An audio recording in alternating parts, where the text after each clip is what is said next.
today we have a woman who is incredibly beautiful inside and out. She is talented. She is an actress, a creator, a producer. Jessica Orcsik. Jessica Orcsik. Hi. Thank you so much for having me. I'm so excited to be here. It's amazing. Meeting you has turned on a light in my life. Because ever since I met you, especially in person, you just have this energy. You know what I'm saying? Yes. I know. You have this people just like feel good around you. Oh, thank you. I mean, it's funny though, I think as I've gotten older, I've learned to harness this energy. Because when you back in the, a few years ago, I was like, probably my 20s. When I say my 20s, Yeah. When you're still discovering yourself, you go into that room and you're that big ball of energy, but people are like, oh, that's a lot. I'm not sure how we're going to deal with that. And then you learn to, I guess you get older and you get more comfortable with who you are and what you represent and your passion and your purpose. And then you just kind of that it grows. And so then you step into the room and you feel more confident in who you are. And that's, I think, where that comes from now. That's what I would say. And I like being around people. I've been around people my whole life. My parents are actors, so it was like a thing. You're such a people person. And I mean, yes, your parents, like you said, are actors. Paula and John. Yes. In Australia. Yes. Now, did you grew up in Australia? Yeah. I did.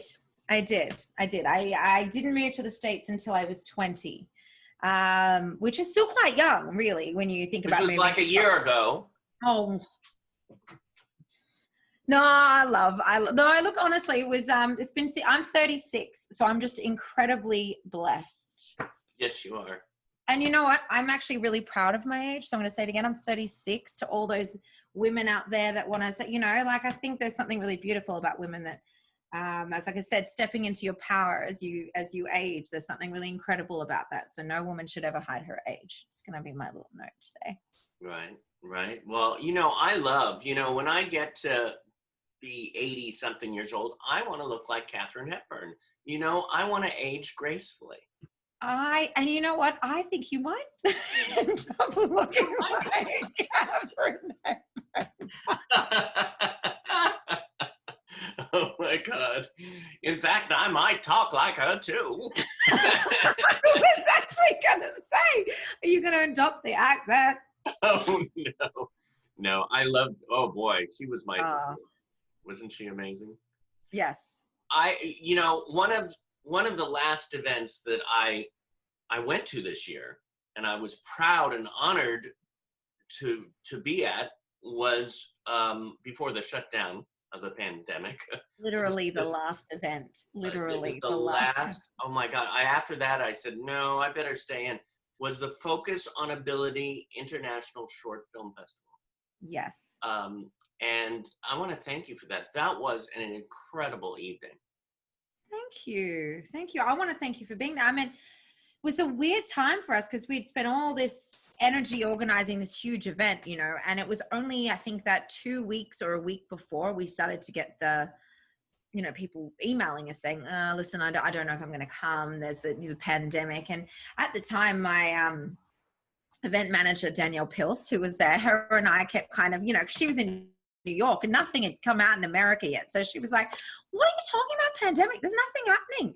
Everyone's being crazy. Like, it's silly, but yet all our team from Australia, as you know, we had a whole team coming, and then they were like, no, look, we're not sure about this pandemic, like that we've heard some things. So I think we're all going to stay here. And we went, oh, well, we just had to go ahead and do it. But honestly, we had a big turnout. It was like 100 people or something in that night. And it was just amazing. It was amazing. And the energy in the room, it was everything that I would have wanted to be. It was so inclusive. It was fun. Everyone felt you know, just able to mix different worlds, because obviously I always do that with the focus events, because I mix all the Aussies in LA, which are like, there's so many of them. And, you know, I mix the acting industry, and then I mix all my, you know, all of our incredible industry with focus and business people. It's like so many different types of people, which is what I think makes it so great. There's just people from every different, you know, avenue. And you're bringing together everybody in the name of something really quite incredible, which is focusing on people's abilities. And I think that is definitely what united us. Yeah. And that is definitely one of my hugest passions in life, is focusing on everybody's ability. When did you get, what got you into diversity? My mom. Yeah. She, you know, this is true. My mom was one of the first, she was an actress, obviously, as you know, but she used her fame very much so to help create change in Australia for people with disabilities. This was her big passion. But she actually was the very first person to start moving people with intellectual disabilities in Australia out of institutional homes into actually working society. So that's what she did, because in Australia, there's a lot of differences now. I mean, we're very advanced now, I think, in the disability world, like, in fact, more so in a lot of ways, with the government support, et cetera, than the States. Mm-hmm. But yeah, she was a big part of this movement, because she was working at a home called the Sunshine Home, which was an institution, and she was working with people with intellectual disabilities. And she, you know, she just couldn't stand it. They didn't see daylight. They were in these confined spaces. They weren't working. They weren't a part of it. And this is in the 80s. I just want to point this out. This is, back in the late 80s, 89 or 1990. Well, you grew up with this. Yeah. And I was about 6 or 7, and I used to go to these homes, and, I'd disappear. You guys, this is some fun for you. I'd be 6 or 7 and I'd disappear in the home, and Mum would be like, oh my God, where is she? And I'd be at the disco dances with everybody, or I'd be at the arts room with everybody, and I'd be having a great time. It was my favorite time. Yeah. And my mom was like, oh, she's gone. She's every time I should take me, where is my daughter? Does anyone know where my daughter is? And she'd scatter around the entire complex, and I'd be doing some kind of creative, artistic, thing with the members of the community. And so that kind of sparked it for me. That was the start, because I think for me, even then, I didn't see disability for what it was. I think for the way other people saw it. I saw people. I always did. I always still do see people. Yeah. And I've never really, we all have differences, is kind of how I've always seen life. It's just whether you can see them or you can't. And I think I've said this to you before, because then as I got older, as you do, things change in your life. And being a celebrity's daughter, I dealt with a lot of bullying. I dealt with a lot of, a lot of my private life, being in the papers and things like that. And as I got to, between like the ages of 11 and 14, I struggled with depression and anxiety, and as did my mum. And there was a lot of things with suicide. So we had a lot of mental health going on in the house. Yeah. And then that kind of brought me into a different space. And I think I must have been about 13. I do remember this. And my mom had said, do you want to be a youth spokesperson for this company called Life Force, which was about suicide prevention and mental health? And I said, yeah, I do. And she didn't even know this at the time, but then I went on there on live TV at the time and spoke about why I wanted to do this. And it's because I said, oh, well, I've tried to kill myself because of my mental health. And my mom, no one knew about it. Wow. So of course this sparks such a different thing, because people were like, there was a side of me that people didn't know. And this is what I mean. It's because just because you have a face and you have this happiness doesn't mean in my head I didn't feel that I wasn't worthy, that I wasn't enough, that there were things that, that my life wasn't enough, that I didn't matter, that I didn't have value. I didn't think people really saw me, especially because, you're around big personalities in a fame life, that it's very hard. So this became another passion for mine, because I realized how much mental health there was in the industry that we weren't dealing with either. So again, my journey just kept kind of going through that. And then shortly thereafter, I went into another stage where I started working with the Special Olympics organization in Australia, because as a dancer. I was a dancer first and foremost. I don't know if you know this, but I was a dancer. Yeah. And I got a huge passion again for creating more opportunities for people to do what they love to. So, you know, if it was mental health, it was acting or something creative. And, you know, and the Special Olympics, there was so much stuff with sport, and I never understood why dance wasn't considered a sport in Australia. It just wasn't. Right. And then yet they started to bring in this incredible program, which was a dance program for the Special Olympics, so Special Olympic dancers, and they would go and they would dance at these events, and they would be the ones to raise all this money for all these sporting events. And I said, what about the dancers? What do the dancers get? You know, like, what are they getting? Yeah. And so they said, well, you know, like they get to dance at the event. I said, that's not enough. So then I went on a mission and decided to create an event called Don't Diss Disabilities Dance Extravaganza in Australia, which I did for 2 years, Right. where we raised money to send the entire dance team to New York to train at Broadway Dance Center and to dance in Times Square. And so they had this, they went on, you know, they had their dream. That's what I said to them. You know, it's great that the Special Olympic people are going to the Olympics. What about the dancers? They're not, where's their dream? So they wanted to go to New York. They wanted to go to Broadway. They wanted to see a show. You took this mission around the world. Yes. And then I found focus. So I think I was like, it's just been a thing. I think it's who I am. It's who I am. And it's, you know, it's ultimately, I think, it was funny that you said that. It was that you feel that people like being around, but I think that's what I do really well is I bring out people's light and I let people have a space to shine. And I think that's what I say to people. I think that's my ability. That's what I do really well. That's my thing. And if I can do that, you really do. You make others feel good. You know, even with a look or a smile, your energy has it, but because it comes from a true place. It does. It really does. It really does. You know, and because I was reading about you with the diversity and, you know, diversity entertainment and the like you said, the charity events for Life Force and Special Olympics, and being a dancer and a choreographer. Yeah. So it was like my other one. The way I had a company for, I think I started my first dance company when I was 22 and I ran that till I was, you know, so I ran that for 8 years. And then I was still training back and forth from the States at the same time. And again, my big, you know, I also found my passion for helping any artists, you know, in terms of especially youth, because, and I'm noticing it now. So when the mental health thing is coming back in a big way, people are in Australia, apparently our suicide rate has just skyrocketed. I heard from a friend of mine yesterday because of the pandemic and the isolation and everything else they've been through over the last year. And it's just that thing. There's so many, you know, young people and that are struggling really severely with mental health. So, you know, finding creative programs where they can have outlets is a really important part, I think, of just not just like to give them some sense of purpose and passion, but I think it's just a really important part of our world. I think we need it. We need art. We need stories. We need dance. We need this to thrive, you know? Right. God,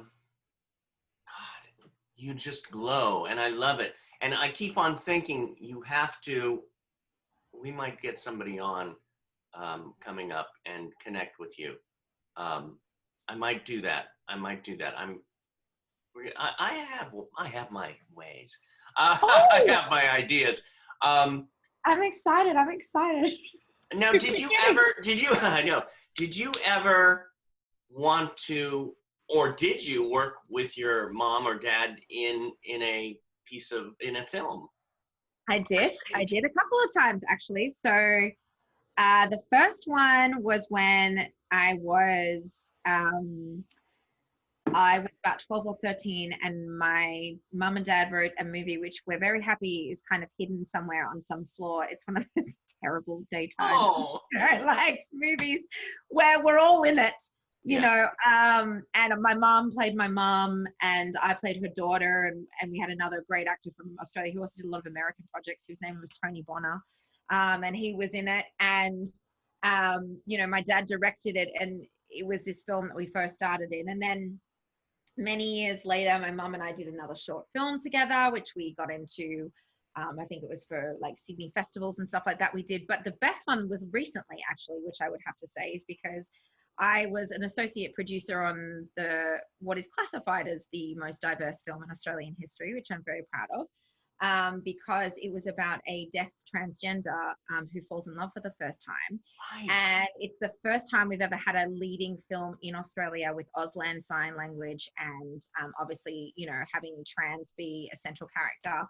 And my mum, I cast my mum in the project. So as I was producing it and I'm casting my mum in it. So that's like a whole surreal sort of thing when you actually get to the point you're like, all right, I'll just put my mum in it. And someone's like, what? And I'm just like, no, I'll just give her a role in it. But and I love that she said yes, you know, yeah. You know, it shows that. Can you imagine? I'm sorry, I don't. No, she's and look, we actually really like working together, and we work together constantly when we did all these events and stuff as well. You know, like this has been, she loves it because she knew, I think she knew back then, and she says it now, but you know, she saw, you know, her in me, I think when she went on this, you know, different obviously, because, you know, she was like, you know, my daughter was always jet setting. She was going here and she was going there and she was going there. She was such a home girl. My mom says, you know, she was such an Aussie girl, you know, whereas I always wanted to like fly, and I had an affinity with the US, and I still do. The US feels like home to me. It does. LA is 100% my home. It's so you actually right now you feel like, hey, it's LA. Okay. It is. Yeah. And it's so funny you ask me this, because yesterday, it was literally yesterday, that I had a sort of an aha moment about my life. And I was like, no, this place brings out the best in me. People like you bring out the best in me. I feel, you know, I think, again, it's that thing about people's light. I feel like people really see me here and hear me here. And it's something that it's something I'm really, really passionate about. And it's something I'm passionate about giving others, like the opportunity to have their voice heard and be seen, you know, and really feel that. And so that's what LA has given me. That's what the States has given me. And for that, I'm eternally grateful. And so I think this is my home. You know, I think Australia will always be my second home. It's always my roots. It's always where you come from. But this is where I think I flourished or changed into the person that I am now, you know? Yeah. Well, I'm glad you're here. It's interesting. You're loving it here, and there's a bunch of people in LA are saying, let me get out, go to Australia. I know. Look, you know, I think it's a hard time anywhere, but you know, it's what we do with our time that really, really matters. Because unfortunately there's no control. We just have no control over what's lying ahead, you know, anything can happen. So we have to just do what we do, you know? And yeah, I just feel like I feel like the universe is on my side here. Just like it's helping me along to wherever I'm supposed to be, you know? What is your biggest joy? Do you acting, producing, anything that's in your life? What is your biggest joy? Oh, and I'm going to get emotional.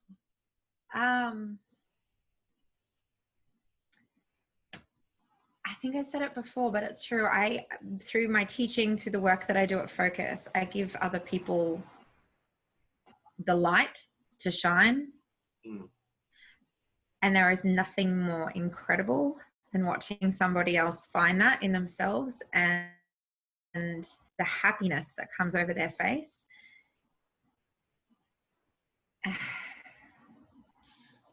Yeah. Yeah. You know, it's just, you can't beat that. And that's thing that I do. That's whether I'm acting coaching, that's whether I'm an actor, that's whether I'm producer, it's whether what I'm getting people's films shown for focus. If ever there's a moment that somebody has their space and people are looking at them and they can see them and they can hear their story. And I'm going to get emotional again.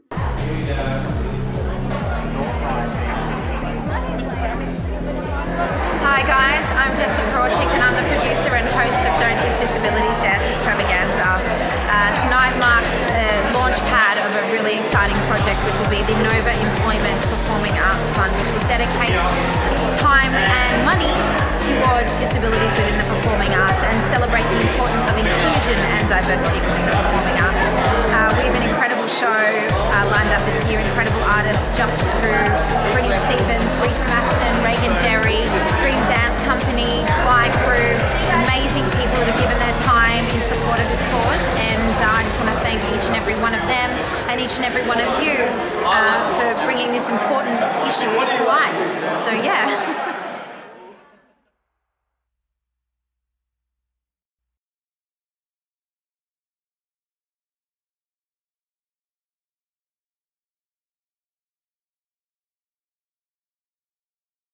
Oh, thank you. And you are just incredible. And I can't wait till we get out of this quarantine thing so you can come and visit Performing Arts Studio West. And I am so excited to do that. And anytime you guys would like me to come speak or do anything, I'm always available for you. Always, anytime. Thank you. And again, I know. I love what you guys are doing, and I adore you. Well, thank you. Ditto. And I know that both John Paces and I are just so grateful for the honor that you gave us. What a great evening that was. Well, we just, I think we really appreciate, I think where I really appreciate what you guys do is this is definitely the areas in Australia where I think we're lacking is the arts support for people with disabilities. And that's one of the big thing is that I love about what I do for my role at Focus is I can bring my love of art, as I'm talking to you about my love of the industry and film, and really try and help Australian artists and people with disabilities have the training that they need to do what they want to do, because I know that they just don't have enough resources in Australia because the business isn't what it is here in the States. It's a side business. It's a hobby. It's not really even considered, it's funny. I mean, in my life it was because my parents were actors, but there's so many people that just don't get those same opportunities. So people are often saying to them like, when are you going to get a real job? Or, well, that's a nice idea, but nothing's taken seriously. Whereas I love this about LA or New York. It's just, this is, you can do and be anything here, and we will help you do that. And I love that. And that's what I love about what you guys are doing at PS Studio West, and everything you provide, such great opportunities for people to have what they need. And there's, that's how we create the next incredible big artists to come, helping people have what they need to succeed, helping them have that platform. So thank you for what you do. So. Mwah.